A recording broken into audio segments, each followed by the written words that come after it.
بسم الله الرحمن الرحيم الحمد لله رب العالمين وأفضل الصلاة وأتم التسليم على سيدنا محمد وعلى آله وأصحابه أجمعين. Assalamu alaikum wa rahmatullahi wa barakatuh. Welcome to this week's discourse. I've changed the sound a little bit this week because there were some complaints about the quality of the sound. Hopefully it's okay today. Today's discourse is a unique one. I hope it is going to be a unique one. And it's on a very kind of particular topic, or a topic within a topic, you could say. So I titled it Our Last Century. Now, I just want to give you some background on why I titled that, why I selected that title in the first place, Our Final Century, and why it's kind of important.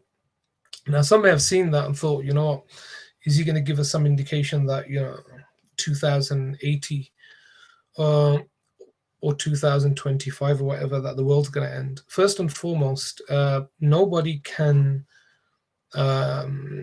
show with any certainty say when the day of judgment will take place or when the world will end.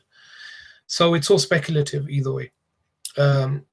So what we can actually, we can use the data that's available, the hadith literature, because it's a source of truth for us, a source of knowledge for us, and the Quran, and then try to in a way combine these two sources to give us some indications at least. And I think that's the best that people do. But before that, I want to just kind of introduce the topic. I want a brief muqaddimah on this topic as a whole. Inshallah, I'll get to those questions. So as a whole, originally I was going to do this as a Q&A. I thought that would be more fruitful, but I thought it's not very guided question and answer, especially on this topic. People are going to throw everything out there. So we'll leave the Q&A till the end, and you can ask whatever you need to ask then. Now, I do have a problem, generally speaking, with our kind of I won't say understanding, but our take or our attitude. That's the best word to use. Our attitude towards this topic. So in the last 20 odd years, in my experience anyway, 25 years, we've had kind of this huge push or public kind of attention towards this idea of when the world's going to end, Dajjal, the Mahdi, all of these things. And it's quite unfortunate, actually, in the sense that we completely, I believe anyway, that we completely misunderstood what those topics are supposed to be there for, or what kind of feeling we should actually have towards them. What we had, and what a lot of people have, is an idea that these are very exciting topics, that are things that get us talking. And that's not the purpose of this idea at all. In fact, there's a narration of Abu Huraira, who once made a prayer that Allah take me with ruhi, take my soul before the coming of the Dajjal. And some of the people were with him, and they asked him why. They said, why would you ask for death, essentially? You're one of the companions of the Prophet ﷺ. I wouldn't expect you to be saying such a thing. And he said that the Prophet ﷺ allowed this if one's iman was at risk, you could say. And one of the, obviously, the ideas that when the Dajjal arrives in person is that he will drive people away from the faith. So what if you go onto YouTube and type in Dajjal, you're going to see hundreds, probably even thousands of videos on that topic. Some people have made it their life's work talking about kind of the end of times. Now, as an idea, because some say that, the Prophet also talked about Dajjal a lot as well. But you have to understand the context of everything and people's attitude towards these subjects. People's general attitude towards this subject is one of real excitement for some odd, really bizarre reason. Number two, a lot of the discussions, a lot of the public talks are just repeats, essentially. It's the same thing that everybody's saying the same thing over and over again.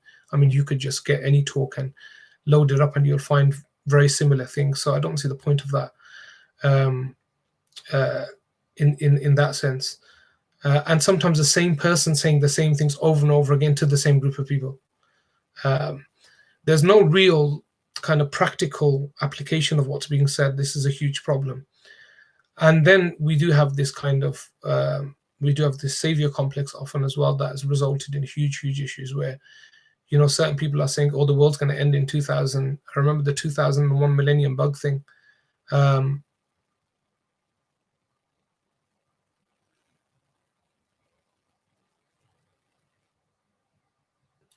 I think you meant Burda session, is it? I think, I'm not sure what that means, but um,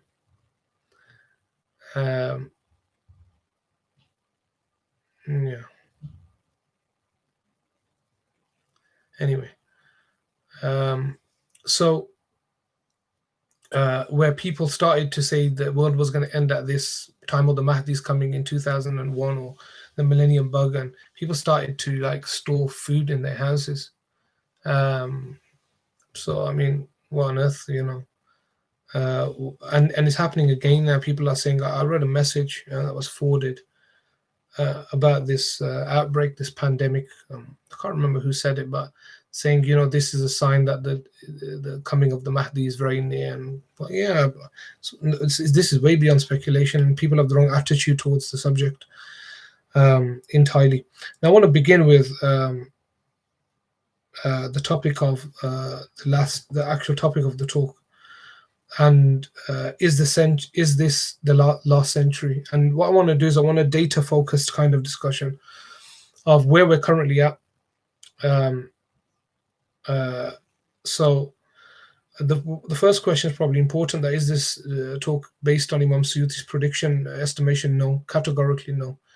I don't believe that Imam Suyuti's estimation is just, again, an estimation. I'm looking at more kind of the data that we currently have of in terms of the world and where we're headed. So where are we headed? That's the question. 2-3 topics I want to talk about. Number one, the idea of we currently are headed towards kind of catastrophic consequences in terms of the world. And there are 2 or 3 reasons for that. If anybody watched David Attenborough's recent documentary, I recommend it to everybody, on global warming and what's his observations. Remember, he's 90, I think he's 93 years old now. And what he's observed over time in terms of kind of the ecosystem, it's kind of, I mean, it'll make you weep, even the hardest of hearts, what he has to say and how we've destroyed the world. But number one of the interesting things he mentions is the idea of overcrowding, too many people in the world. Now, 50 years ago, the world population was just above 3 billion, probably 3.5, approximately 3.5 billion. Now the world population's around 7.7 billion. So you can see within 50 years, or 70 years, sorry, in 70, from 1950 onwards, or I think 50 years is better actually. It's from about, it's the last 50 odd years. We've doubled almost in population.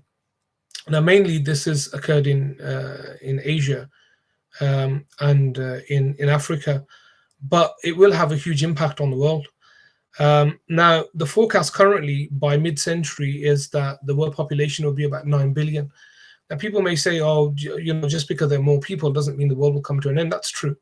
It's not causative, but there are correlations, though. So we're going to look at those correlations, inshallah. Now, what you also have at the same time with this huge population growth is kind of the end of what you would call kind of North Atlantic hegemony, if you want to call it that, kind of the North Atlantic rule of the world. With East Asia now, with China especially, considering their level of control over resources, they are beyond a superpower. People underestimate China's power now, essentially, the control over the world, or large parts of the world now, especially considering they have cornered the resources market. Now, Gandhi said something really interesting about even with overpopulation. He said that the world has enough for everyone, everyone's needs, but not for everyone's greed. Now, that's kind of telling as well, because even if population increases, it's not necessarily the population. Like I said, it's not causative, but there's definitely correlation. It's more to do with the fact that the level of greed on the earth now, by the West, especially the United Kingdom, Europe, and America, in terms of stealing people's resources and keeping them for themselves, and other things as well, overindulging. Allah subhanahu wa ta'ala in the Quran, for instance, talks about خُذُوا زِينَتَكُمْ عِنْدَ كُلِّ مَسْجِدٍ. When he talks about take when you go to the masjid, take your beauty to the masjid, meaning beautify yourself when you go to the masjid. In the same verse, as far as I remember, Allah talks about wasting as well. Allah says, "Kulu washrabu wa la tusrifu." Like, eat and drink, but don't be wasteful. And wasteful means don't be extreme in it. One of the signs of the Day of Judgment, of course, is the appearance of obese people. Obesity is a sign, a predicted prophecy of the Prophet ﷺ.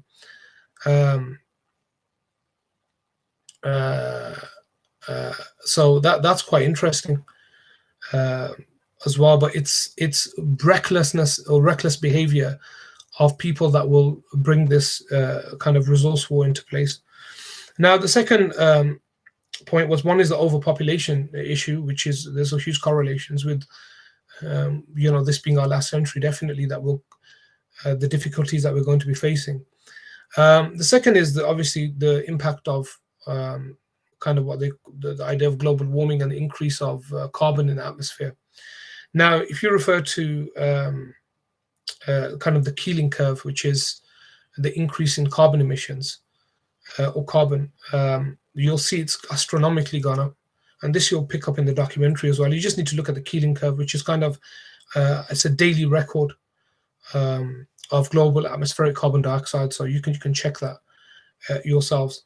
Now, if we continue to burn fossil fuels at the rate that it's going, and currently, as far as I'm aware, somebody can correct me in the chat if you want, but America is still the last coal mining company or place in England has been closed now, as far as I'm aware, but America are opening more and more up, and so are China. So this burning of fossil fuels is still a huge thing, especially for China. China, the big problem here, and America, the US as well. China is not some type of world ally for countries. People assume that China are this soft country that just are very industrious, and they add a lot of value to the world. But China are really bad. I mean, look at the Uyghur situation. You can tell they're kind of the way they behave, but they're incredibly powerful. We have to remember that. So global warming now, if you watch that documentary, I'm not going to bore you with all the details, but it's very good, and there's a lot of literature on it as well, which is a huge problem now. Is it too late? For my reading, and I haven't got extensive reading, but I've got quite a bit on the topic, it seems it is too late. However, it's about slowing it down, not about reversing it. I don't think there's any reversal planned, because it's not possible anymore. And like I said, watch the documentary and you'll find that yourself. Another few points are quite important. One is the arms race and nuclear war.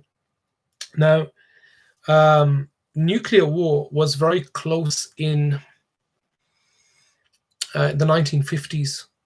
We were kind of at the point that it was very possible that we were going to have a nuclear war, which was avoided.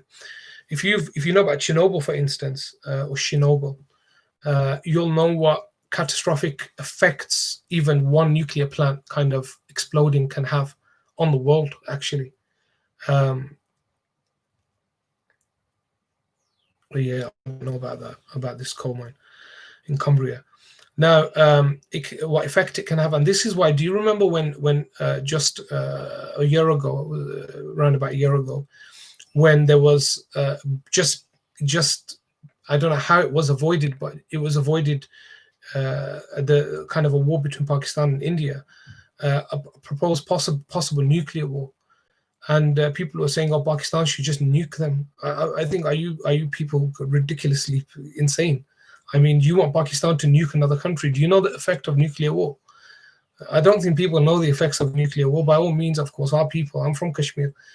What the Indians are doing there in occupied Kashmir, and definitely a lot needs to be done by the Pakistani government there. That's a different issue. What I'm talking about is nuclear war. Nuclear war is not a good thing. In fact, if we could take all the nuclear weapons away from the world would be a much better place. We are on the brink of absolute destruction. For the first time ever, a country can destroy the entire world very easily, by the way. Two countries could definitely destroy the entire world. So this is something that's very interesting as well, in the idea that will a nuclear war essentially bring the end of mankind? Possibly. It's speculative, but it's possible. And more countries countries, especially the bigger countries like Russia and America and Israel, are increasing their nuclear weapons and not decreasing them.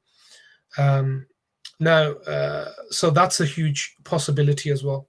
Then we have things like AI, artificial intelligence and robots, before getting into kind of Skynet level, where is it like Terminator, where Skynet, for all the people that don't know what Skynet is, if you were born in the 80s, you'll know about Terminator 1 especially. And yeah, I mean, that could lead to something catastrophic as well, because there's this argument that technology, although it has its good side, but it has a very dark side as well. And that dark side the consequences could be kind of really bad for mankind. Another one, which is kind of more real for us now, is these bio attacks. Now, bio attacks are very, very interesting. Very interesting. Now, they have been already running, preparing for bio attacks since the early 2000s, probably the 90s. So here I have, for instance, very interesting, that in September 2001, was it 2001? If I can just get this up. Here. In July 2001, an exercise entitled Dark Winter simulated a covert smallpox attack on the United States and the response and countermeasures to it. In this exercise, roles were played by experienced figures. The former US Senator Sam Nunn played the president, and the governor of Oklahoma played himself. It was assumed that aerosol clouds contaminated with smallpox virus were released simultaneously in 3 locations, shopping malls in different states. The scenario led, in the worst case, to 3 million people being infected. By the way, smallpox kills 1 of 3 people that it infects. 1 of 3 people die from smallpox. Prompt vaccination would eventually have choked off the spread of the disease, but an infection that spread worldwide, as it would if the initial release were at an airport or in an airliner, could start a runaway epidemic in countries where vaccines were not so readily available, as in the US, worst of all, perhaps, in the congested megacities of the developing world. So, and there's a lot of information on that they've been already kind of preparing for this. And this was only 20 years ago, where they're preparing for kind of this possibility of smallpox coming back. But there are 3 possible ways that have been documented by some experts that this can happen. There can be lone wolf attacks, and there have been kind of these different docudramas about this, about lone wolf attacks of chemical warfare, or chemical attack by a lone wolf. Where, if you've read the Da Vinci Code by Sam Brown, the author of not the Da Vinci Code, sorry, the Inferno. It's Sam Brown, isn't it, that wrote the Da Vinci Code? Somebody help me there. Sure, Sam Brown. Anyway, this book that he wrote, the Inferno, it's all about this idea of the release of a pathogen that's going to kill a lot of people. And I don't want to spoil it for you. At the end, it's not actually a pathogen that kills people, but it reduces the birth rate, fertility rate. Yeah, Dan Brown. Now, so this has been kind of spoken about, and films have been made about it, documentaries have been made about it for ages. So the idea of kind of a bio attack, some form of bio attack. Number 2, it may not be a lone wolf, maybe warfare. And bio attacks in warfare I've documented. Let's put it that way. Israel have used chemical weapons, for instance, on Palestinian children. I repeat, children, as well as adults, but killing babies and children. Israel's quite, commonly known for that. Or it can come through mistakes. And why mistakes? And this is what, COVID kind of conspiracy theories that, well, they're not conspiracy theories if you want to believe the American government, that China released it, or that in in China that there was this laboratory that leaked. So there were all these, I would still call them conspiracy theories, because this idea that it comes from the bat and the rest of it, still not established, it's speculative. But we kind of know about that. So mistakes, if you know, how many labs out there are testing hugely problematic kind of chemicals that, if released into the populace, you know, huge amounts of people would die immediately, or they'll be heavily affected by it. So it's very, very possible. And now, if this is a curtain kind of, if this is a dress rehearsal, sorry, I mean, the COVID problem is a dress rehearsal, very possibly, that we can predict that if something was leaked, or if something was, if a country did attack another country, imagine the effect of that. It'll finish a lot of the population, definitely. So these are different kind of ways that possibly the world could come to an end, or it could be our last century. Now, interestingly, the population thing is really interesting, that experts only really predict to about 2050. Beyond 2050, or around 50 years, let's say 2070 for argument's sake, beyond 50 years, they don't know. But some have speculated it's possible that, and Africa being a country that probably has the highest population increase, rate of kind of birth, that some have argued that post 50 years, within the next 50 years, so 2070 beyond, within the next 50 years after that, that the population of Africa within 50 years could double. Now that's incredible. I mean, if that turns out to be true, what are we going to do with resources? It's going to be a huge, huge problem in the world. So these are different ways. Now, what I would recommend, if you want kind of reading on this before I get to the next segment, I read about a lot of these things. This information, some of it's old. I mean, I read this book, for instance. This is one of the books that I recommend. I read it so long ago that I had to pull it out and dust it down. Yeah, I read it about 15 years ago. It was released in 2003. It's this book. It's called Our Final Hour. This is that for the Americans. It's really funny because the author, Sir Martin Rees, is British. He's an astronomer royal. He's an expert astronomer, a leading figure in his kind of field. Now, he made a joke about this. He said the original title was Our Final Century.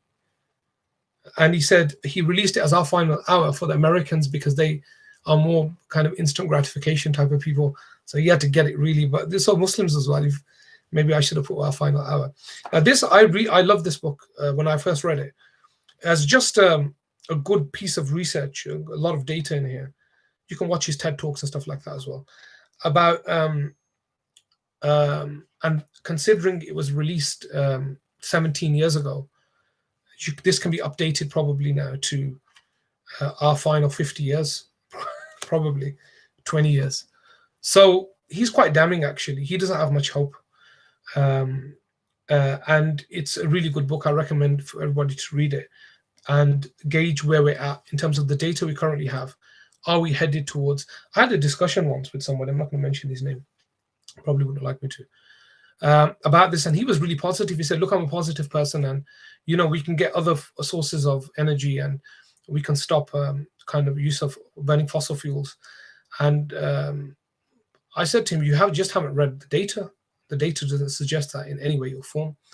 And that was about a year and a half ago. And he was because he's probably a positive person, but the data is overwhelming that we're headed towards a catastrophic end.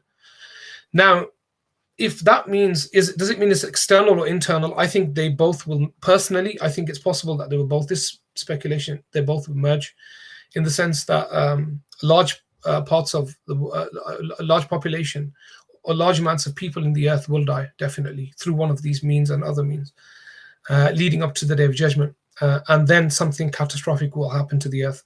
Could be something external. Now, if you're a kind of geek that follows, kind of reads articles on space phenomenon, follows those areas of research and findings, you'll know that we've been missing asteroids by, not by much, maybe light years for some, but they are predicting that it's very possible that the Earth will be hit in the next few hundred years. There are some Some say it's less, it's much more than that. It's the next 1,000 years.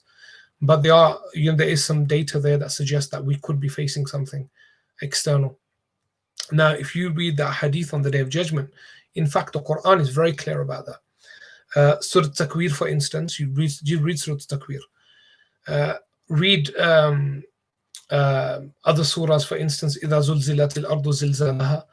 This idea of explosions, the ground breaking up, this idea of lakes of chemicals, burning chemicals.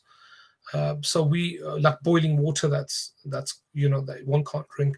So we already have this idea that something really drastic will happen. In fact, Allah says in the Quran, the day that the earth changes to another earth, meaning that there's no semblance that anybody lived on this place. For that to happen, we know, number one, there has to be millions of years of degradation. Things have to completely be be destroyed. Mountains have to be destroyed. The land has to completely change. There has to be an entire overhaul, you could say. Carbon rates have to go through the roof.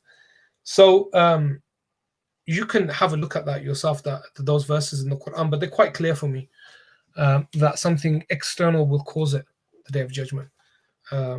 Now, interesting, of course, as well, is the idea of sound with this, the trumpet and sound, and how sound affects things. You can just check the research on HARP for that. There are conspiracy theories to a degree, but HARP is an interesting organization. Now, what I want to move on to is actual narrations of the Prophet, and I want to introduce this topic a little. I'm not here to talk about the signs of the Day of Judgment per se, but I want to bring some things in, an idea that I'm mulling over. And that is this division of major and minor signs. Now, I would want to talk about this in detail. One of my very close friends and consider a teacher, Sheikh Ridwan Muhammad, he's been writing something on this, and I'll probably wait till he finishes it and then use that as a base text and then add my thoughts to it. And that would probably be better because he does have some interesting ideas about it. But when we talk about major and minor signs seem to be, people assume that they're not major in their impact. And this is a big mistake. They're in fact more major in that sense. Their impact is very real. It can be felt, it can be seen, especially now. When some people say that, minor signs are finished, it's not necessary at all. Minor signs, how I'm going to categorize it, is different. It is signs that directly impact us. And the current signs that impact us, I want to talk about them. And I believe they're major in our context, that signs that the Prophet mentioned, and he mentioned them very close to the hour. So that would kind of put us in an area where it probably is 100 years, possibly. So I want to go through some of those, which I've marked, I believe that are quite important. And then I'll give some final thoughts before I take questions. Now, in one hadith, the Prophet ﷺ said that we know the famous narration, لا تقوم الساعة حتى يكون أسعد حتى يكون أسعد الناس بالدنيا لقاء بن لقاء. So that the Day of Judgment will not come until the kind of happiest of people is a depraved son of a depraved person. And depraved here means like ahmaq, like an idiot.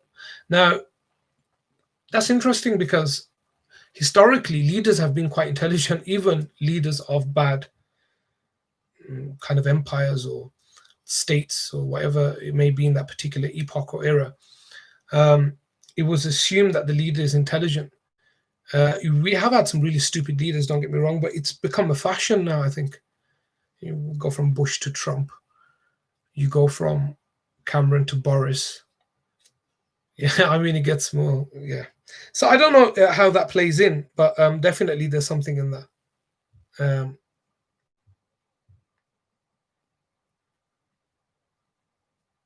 Shall I take that? Sure. I want to mention some other narrations as well that are quite interesting. There's a statement of Anas ibn Malik, this is not a hadith, that يَأْتِي عَلَى النَّاسِ زَمَانٌ, a time will come to the people that الصابر على دينه كالقابض الجمر. That time will come where holding on to religion becomes very, very difficult for people.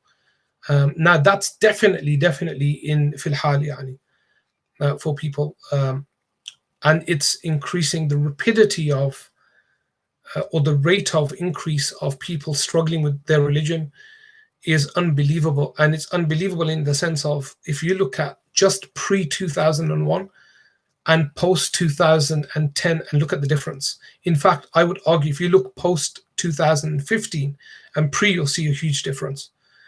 And I'm talking about how 5 years are like the difference between 15. And that's definitely true.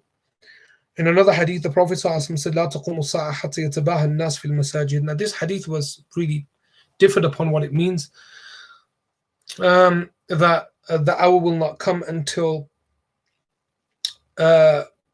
one could argue that people would compete in decorating masjids, which is very true. Which of our masjids look better?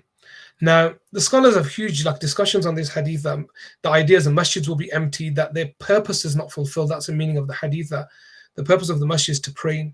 That people are more worried about making a wonderful, beautiful masjid than they are people praying in them. This has been true for a while now, by the way, and you probably have experienced it as well. If you look at the amount of, I kind of see it like this. If you look at that amount of investment in terms of the structure and upgrading of a masjid compared to the amount of investment of getting people in to pray, you'll see a massive difference.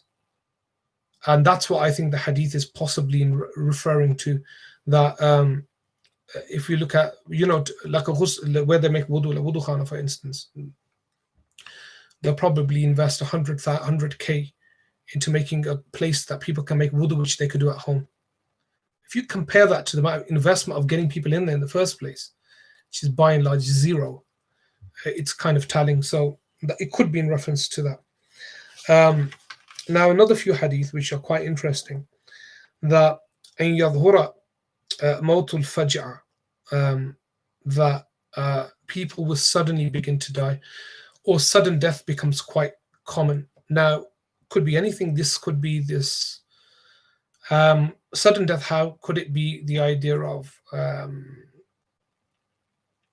Could it be related to drugs? Could it be related to sudden heart attacks that people are having?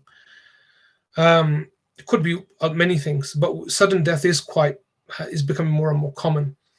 And did people suddenly die before? Not really. People died of illnesses that they didn't have very good cures for. People who died of fever, for instance, or the lack of access to medication. People die because that's qadr al-maqdura, isn't it? God, that's a appointed time of death. Don't get me wrong. I'm not saying that and these kind of medicines are asbab, but that's not the point I'm making. But people, you could say the reasons behind death were quite common. Maybe it's in relation to that. In another hadith, the Prophet ﷺ talked about the kathratul qatar, like there'll be a lot of rain, but he said qillatul nabat, that it would rain a lot in places, but not much would grow there. Now, this is incredibly interesting because this could be to do with nuclear warfare. Because take Chernobyl, for instance, the idea that nothing really grows there. Take Nagasaki as well. Nothing grows there because of the level of radiation, even though it rains. So could it have a connection to that? Very possibly.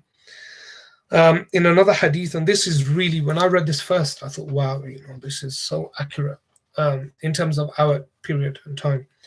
That there's a narration that لا تقوم الساعة حتى يكون الزهد رواية والورع تصنعا, that the day of judgment will not come in until zuhud. And zuhud is a concept of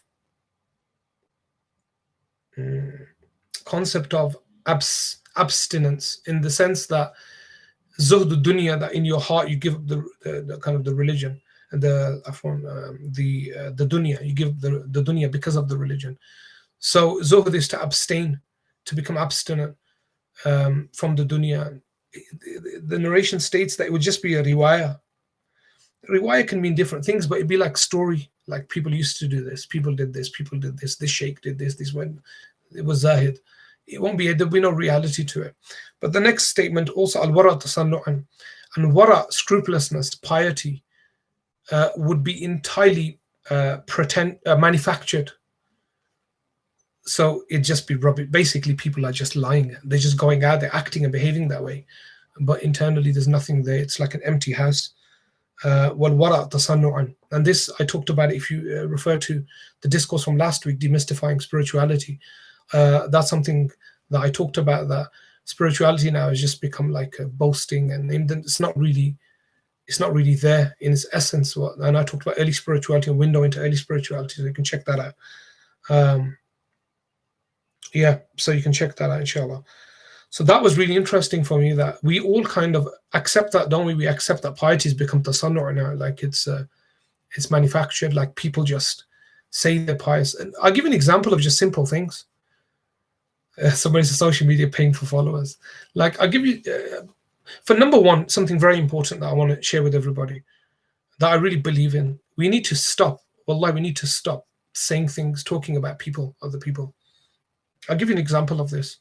So take a girl, and often with girls at the center of a lot these days, Muslim women. Number one, Muslim women are, for us, they are honor, for especially men. So if there's a Muslim out there, a woman that's Muslim, like, why are people going out there, other Muslim men, and outing her and talking bad about her? That's our izzah at the end of the day. Be very careful about doing that, saying bad things about her. If that were your own sister, regardless of whatever she was like, and somebody said that, you wouldn't take that lightly. Then why is it that we're so easily kind of pulled into saying really bad things about, our women? That's number one. Number two, also to women as well.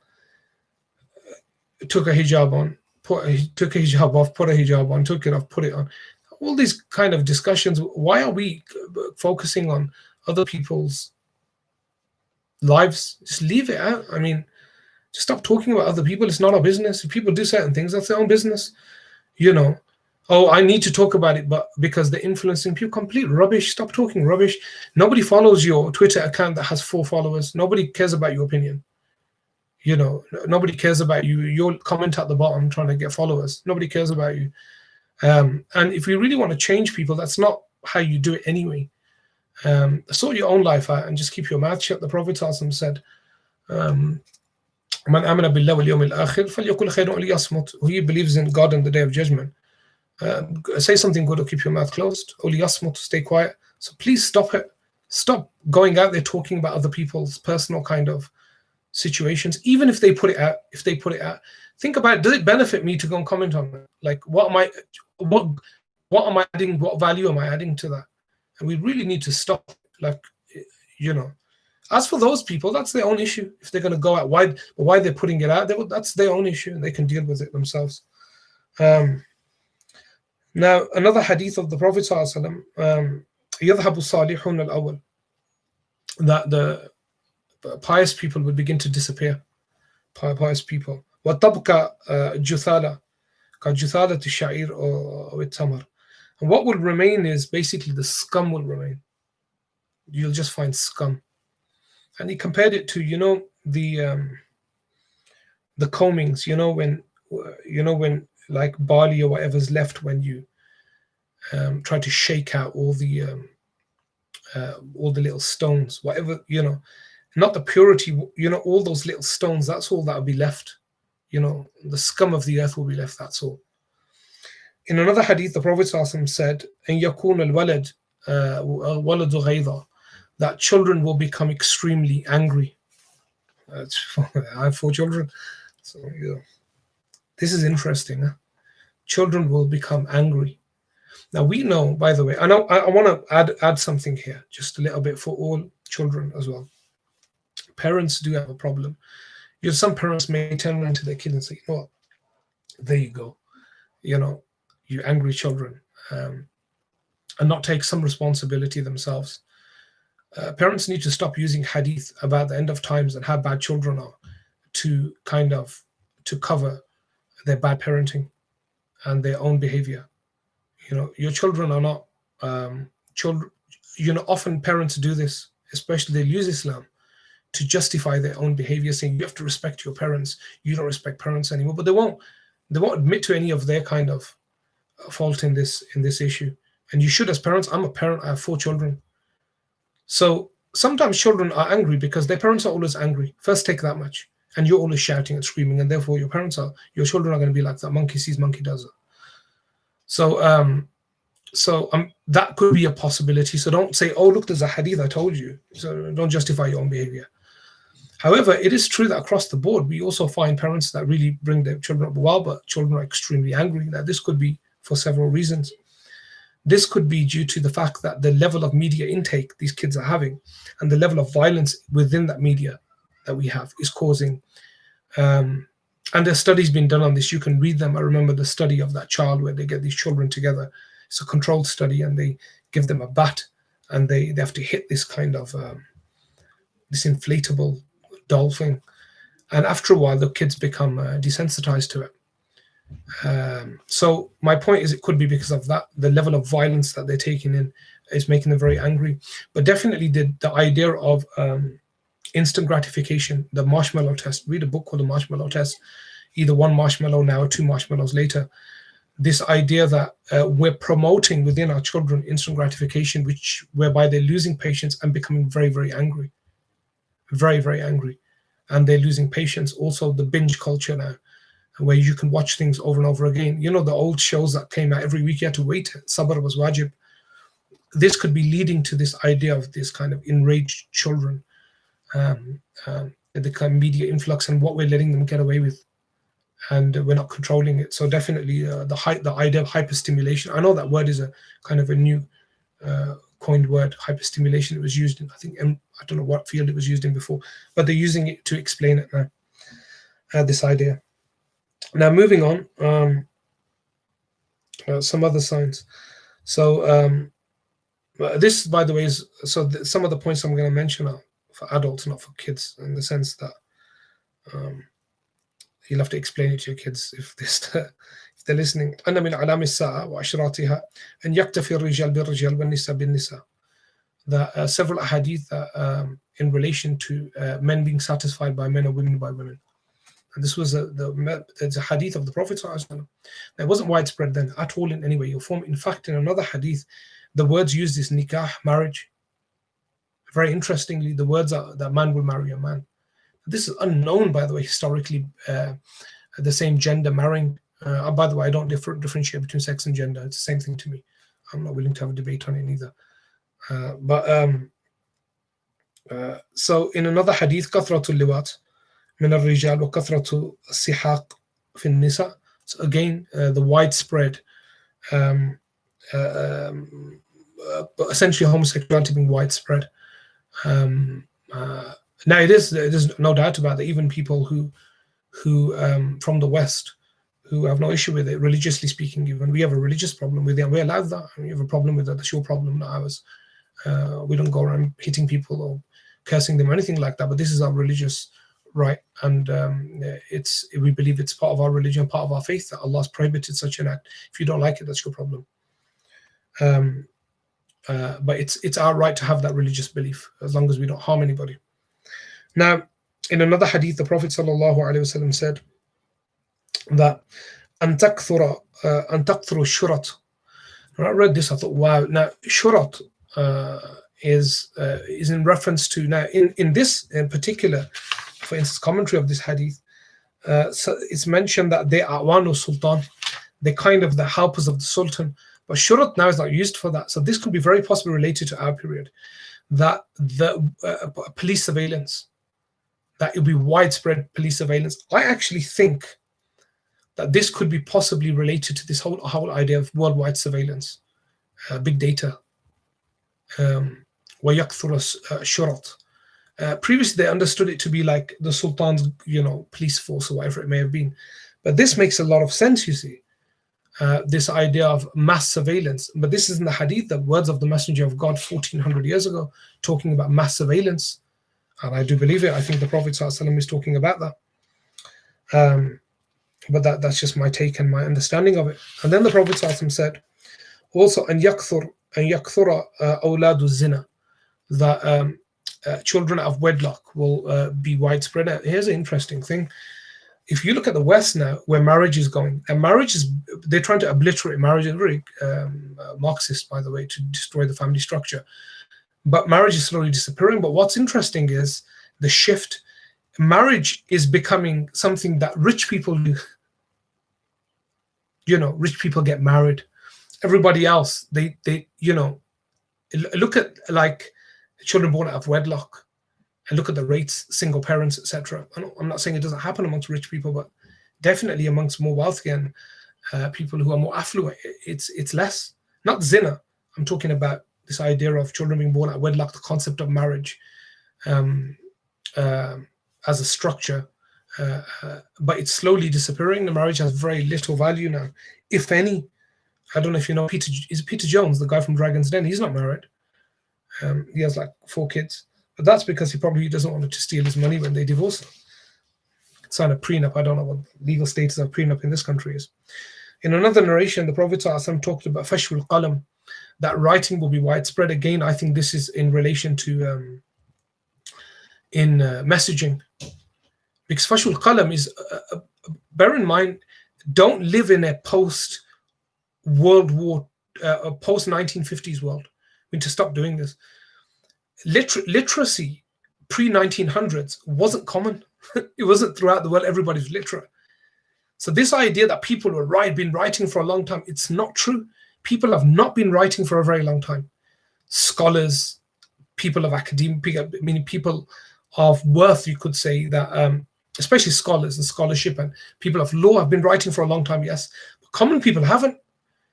So fashul qalam, I believe, is in reference to everybody doing this. And this is kind of the educational revolution post-1950.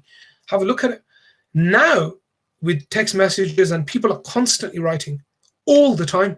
However, that may, if they're writing in emojis now, you can argue that emojis are the oldest form of writing, hieroglyphics, but I don't know if that if that's true, but maybe.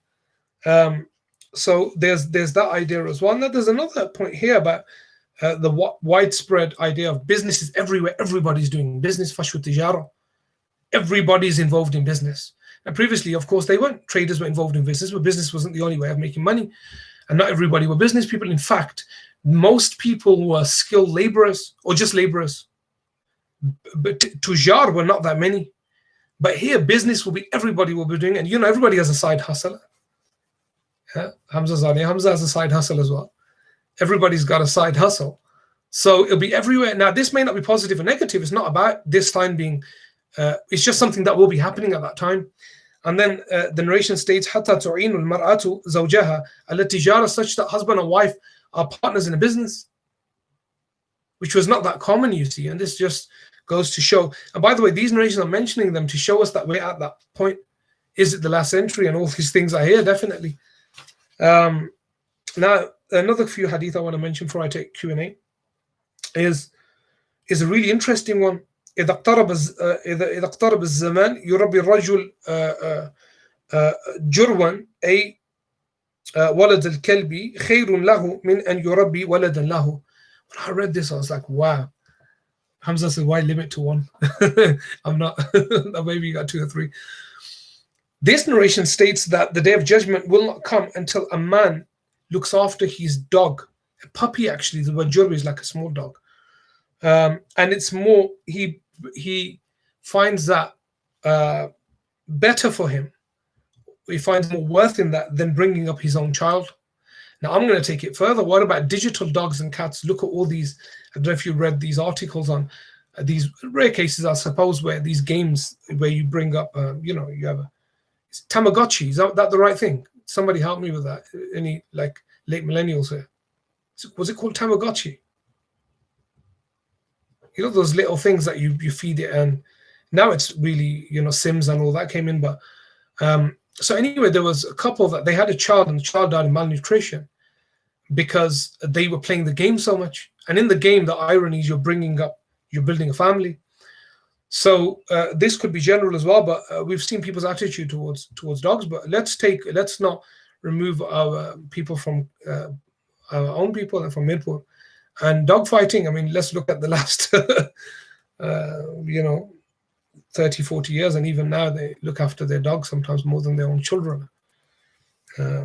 just to make them fight like animals, meaning they behave like animals in doing that. Completely haram as well, by the way. In another hadith, the Prophet ﷺ is reported to have said, and these two narrations, I'm going to finish on the last one, but there's two left. One, أن يتضافى أهل المسجد لا يجدون إماما يصلي بهم. When I read that, I was like, wow, that in the masjid, everybody's pushing the other one forward because they can't find an imam to lead the prayer. If you don't know that this is happening, this is slowly happening. And what happened probably, it's not so prevalent now because, alhamdulillah, we still have imams for the masjid, but you can see it coming, where one is pushing the other one forward, saying, you lead, and each one saying, no, you know what, I can't lead. Because, Barzanji, for instance, say this is because none of them feel qualified for it, and they don't have an imam to push, to have in the masjid. The last narration I'm going to mention, إِنَّ مِنْ أَشْرَاطِ السَّاعَةِ and يُلْتَمَسَ الْعِلْمُ عِنْدَ الْأَصَاغِرِ. Now, this was understood differently by different people, that the day of judgment will not come until knowledge is sought from children. I read that, I thought, meaning that young people are in this da'wah, I feel, in this da'wah field, giving fatwa, rulings, that people are actually going to them for ilm. Asaghir, the kibar have died. That these children now are running amok, mockery with knowledge, giving rulings they haven't even studied properly. And the hadith states exactly that. Even the literal wording of the hadith, هل نلتفت إلى المجاز, يعني do we need to go to the majaz, to the figurative meaning, or can we just take the literal, that it's taken from asaghir, like it's taken from children. So there is an interesting narration that the day of judgment will not come until man talks to animals. But that's interesting. So this is I'll finish it there. This is my kind of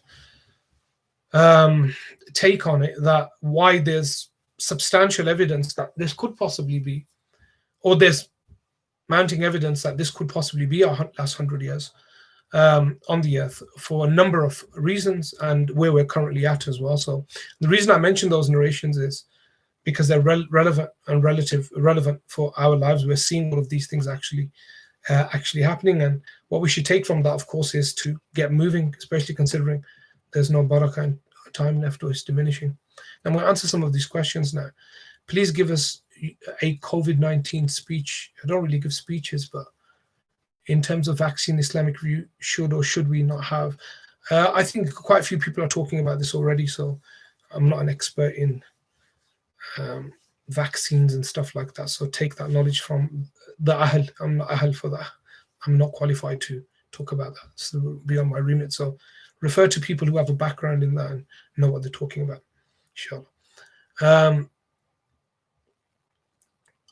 Are we ready for what's coming and stuff? Yeah, I mean, well, are we ready for death? I mean, that's the...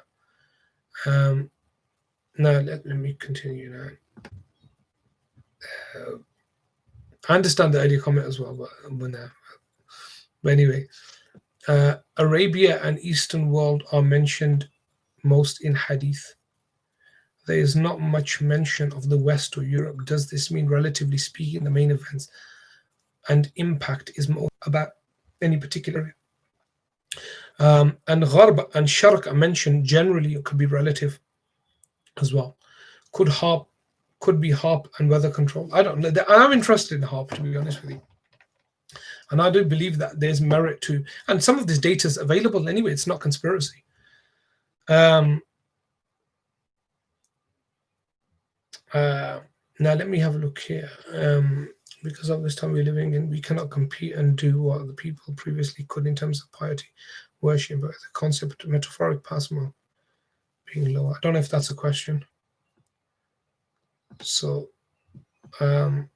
also parents leaving inheritance to animals, charities over their own children. I don't know about that particular narration. Maybe it's out there. The Euphrates drying up has a significant impact on what's going to. Maybe. I mean, that's a biblical prophecy as well. I don't want to address those things because those are kind of more taking away from what I wanted to talk about today. Do you think people can physically prepare for the end of times? Imam Mahdi and archery and all this. Yeah, I'm not into that stuff, to be honest with you.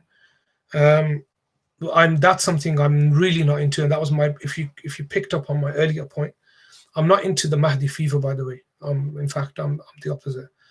I'm not into this kind of, and I really don't like it. I mean, when I was younger, maybe, but not anymore. This is not something that I'm into at all.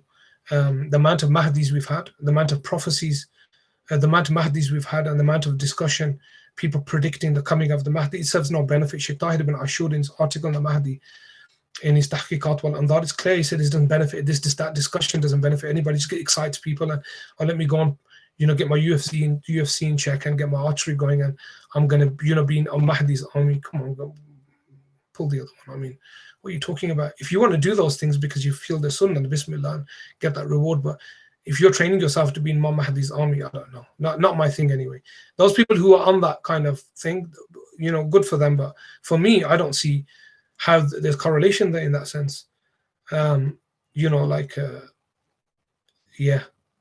I mean, archery is a good thing, but do people think that the archery is going to benefit them? I don't know what people think is going to happen.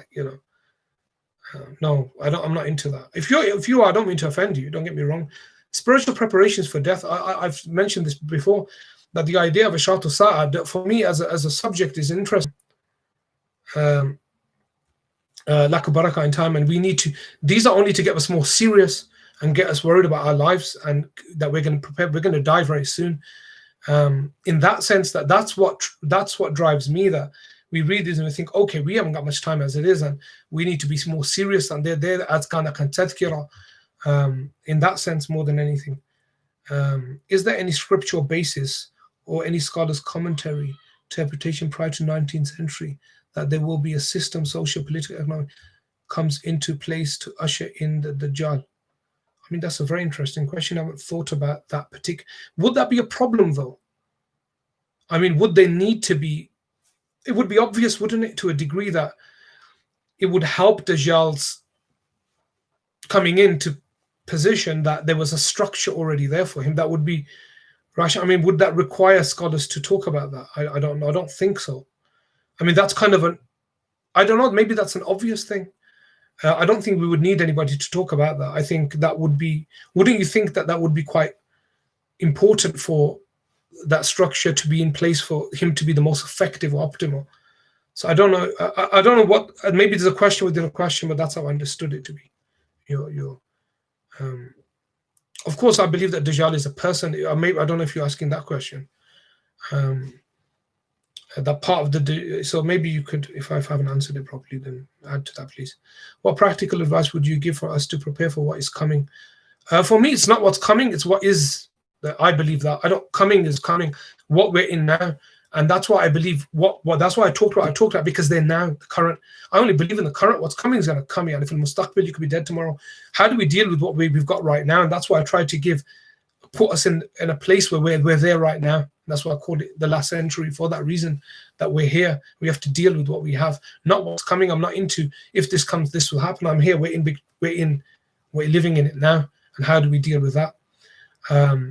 So I would say be more serious. I think people need to be much more serious. I think we're not serious enough anymore. The devil makes work for idle hands. Is it thumbs? Maybe hands. But it means we're way over procrastinating. We're not taking our life seriously. Really, I mean, we need to get serious about our lives and really try to use our time, at least half of it. We need to use it quite well. If anyone wants to meet Mahdi, that's our Mahdi, not the Imam. So that's what I would say for people to be more serious. I've seen a lack of seriousness amongst people towards death. It's a joke for people.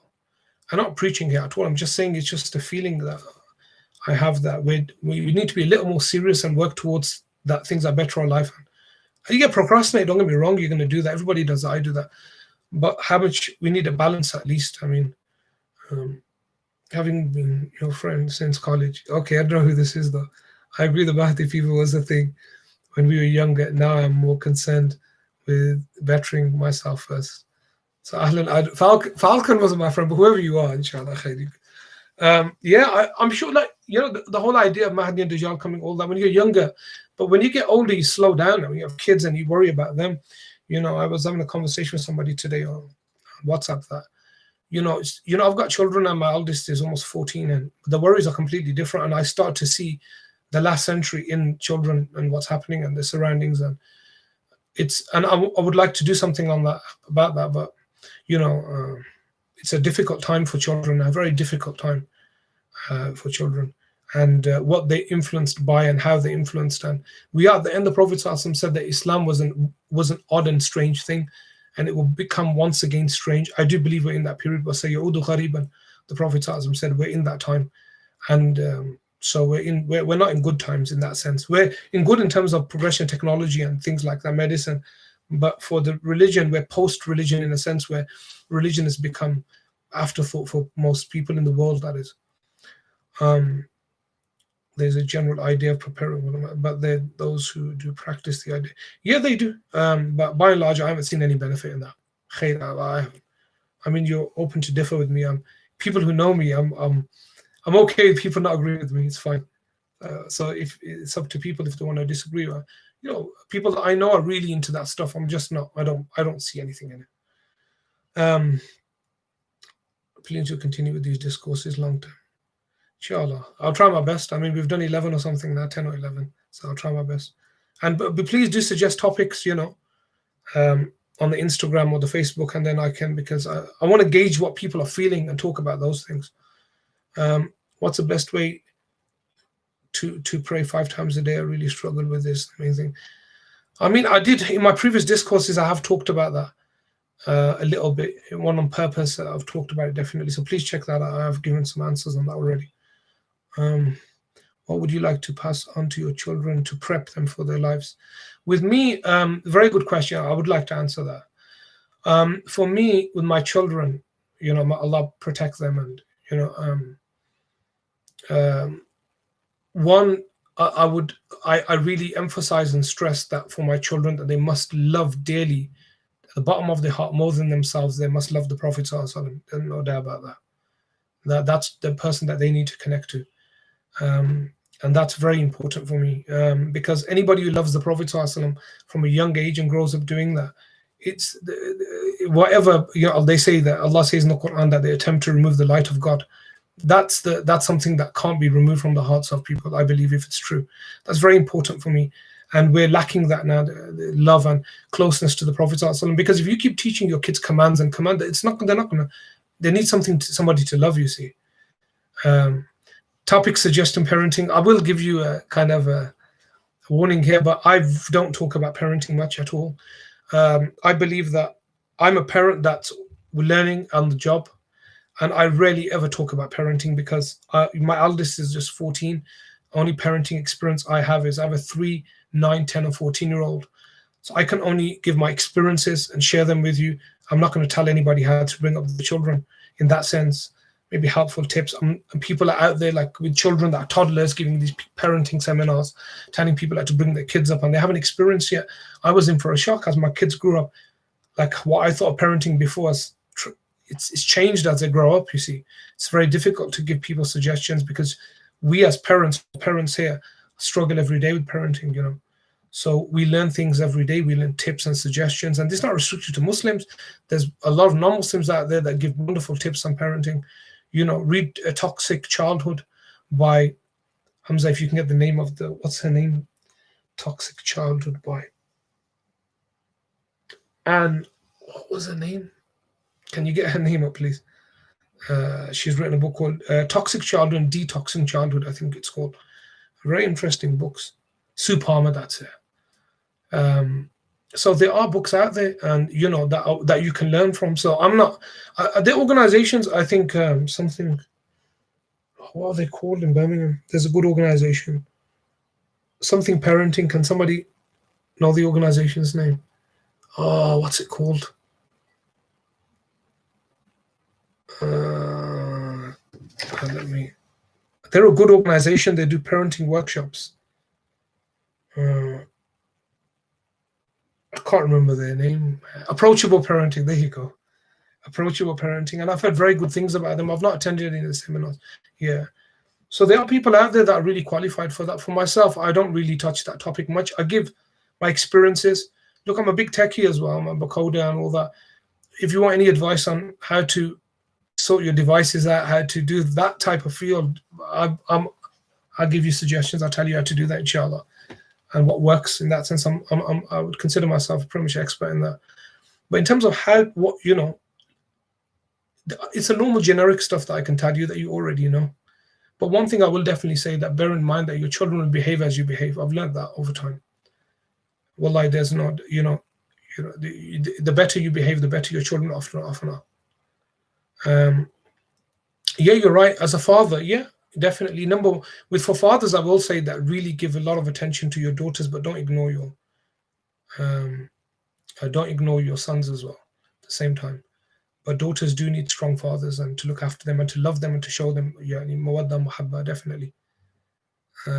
So how to hack in general.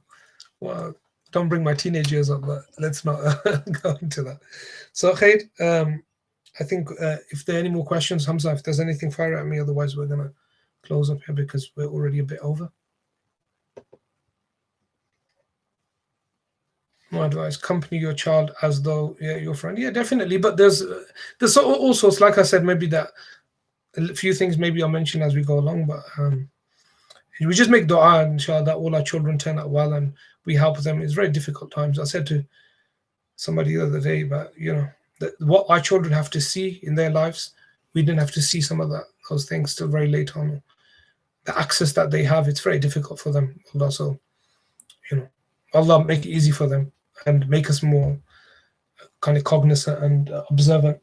The amount my dad had to put in for us kids was not even 10% what we have to put in just looking, always having an eye on our kids.